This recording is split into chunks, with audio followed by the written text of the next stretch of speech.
Some families are full of drama, rivalries, jealousy, and unexpected twists that seem straight out of a movie.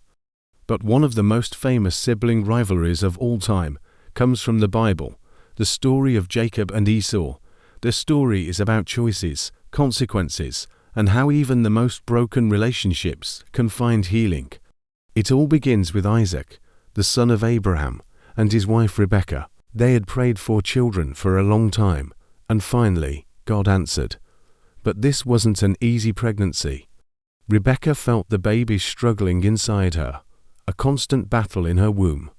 When she asked God why this was happening, He gave her a startling prophecy. 2 nations are in your womb. The older will serve the younger. When the time came, the twins were born. The first came out red and covered in hair. They named him Esau. The second baby followed immediately, clutching his brother's heel. So, they named him Jacob, which means he who grasps the heel or supplanter. From the very first moment they entered the world, their lives were intertwined and marked by tension. As the boys grew up, their differences became even more obvious. Esau was a man of the world. He loved the outdoors, was a skilled hunter, strong, rugged, and impulsive. Jacob, on the other hand, was the complete opposite. He preferred staying close to home, a thoughtful and quiet man, clever and always thinking. Their parents didn't help the situation. Isaac, their father, openly favored Esau because he loved the taste of the wild game Esau brought home. But Rebekah, their mother, favored Jacob. This favoritism created a deep and painful divide between the brothers. One day, this tension came to a head. Esau came home from a long hunt, completely exhausted and starving. He saw Jacob cooking a pot of fragrant red lentil stew. "Give me some of that stew. I'm about to die," Esau begged. Jacob, ever the opportunist, saw his chance. He replied, "First, sell me your birthright." Now, the birthright was a huge deal in their culture. It meant the son would become the head of the family and receive a double portion of the inheritance. It was a position of honor and responsibility. But Esau, blinded by his immediate hunger, brushed it off. "Look, I'm about to die of hunger," he said. "What good is a birthright to me then?" And just like that, for a simple bowl of stew, Esau swore an oath and gave away his priceless inheritance. Jacob had cleverly tricked him, but Esau had also treated his sacred birthright with complete carelessness. Years passed, Isaac grew old, and his eyesight failed him. Believing his time was near, he called for his favorite son, Esau. "Go out to the open country," he said. "Hunt some wild game, and prepare me the tasty food I love. Then I will give you my final blessing before I die." Rebekah overheard this conversation and immediately sprang into action. She was determined that her favorite son, Jacob, would receive that blessing. She quickly cooked a savory meal, just the way Isaac liked it. Then, she dressed Jacob in Esau's best clothes, so he would smell like his brother. To complete the deception, she covered his smooth arms and neck with the skins of young goats, so he would feel hairy like Esau. Jacob, disguised as his brother, went into his father's tent. Isaac was suspicious. "The voice is Jacob's voice," he mumbled, "but the hands are the hands of Esau." But after feeling Jacob's hairy arms and smelling the scent of the outdoors on his clothes, Isaac was convinced. He ate the meal, and then gave Jacob the powerful blessing meant for the firstborn, a blessing of prosperity, power, and leadership over his people and his brother. Just moments after Jacob left, Esau returned from his hunt.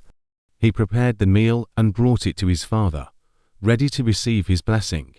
When Isaac realized he had been deceived, he trembled violently. Esau let out a bitter cry of anguish, "Bless me too, my father." But it was too late. The primary blessing had already been given, and could not be taken back.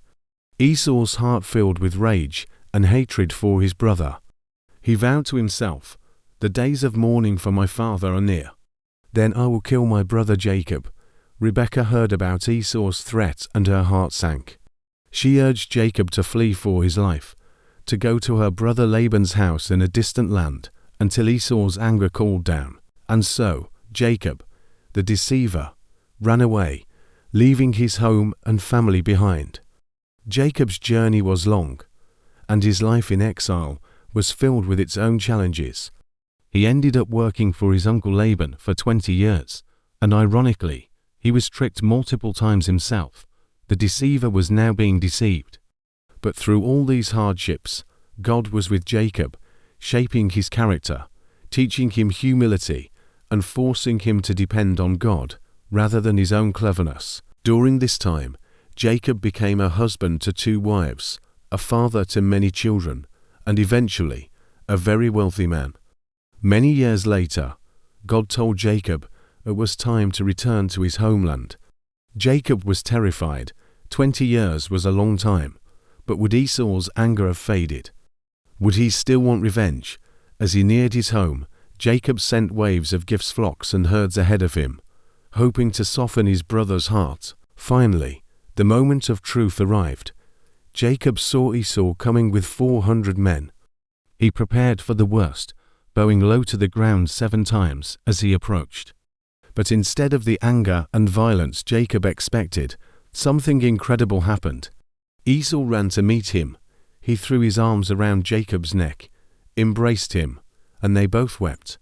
The long-lost brothers were finally reconciled. In a moment that could have ended in bloodshed, forgiveness won. The story of Jacob and Esau is so much more than just an ancient family drama. It's packed with powerful lessons for our own lives. It teaches us that our choices have real and lasting consequences. Esau's short-sighted hunger cost him his entire future, and Jacob's deceit and scheming cost him 20 years of peace and separation from his family. But the story also shows us a profound truth. God can work through our messy lives and our deep flaws. He used Jacob's exile to humble him, and Esau's loss to, perhaps, teach him what was truly valuable. And most beautifully, it shows that even the most broken relationships, the ones torn apart by jealousy and betrayal, can be healed when forgiveness enters the picture. So, what can we take away from these 2 brothers? First, don't trade what is eternally valuable for a moment of temporary pleasure or satisfaction. Second, don't let bitterness and grudges destroy your family bonds. Seek reconciliation. And finally, remember that no matter how messy your life or your relationships get, it's never too late for restoration. The story of Jacob and Esau is a timeless reminder that God's plans are always bigger than our mistakes, and His incredible grace can turn rivalry into reconciliation. Thank you so much for watching. If this story resonated with you, please hit that like button and subscribe for more content that explores the deep truths of faith. We'll see you in the next video.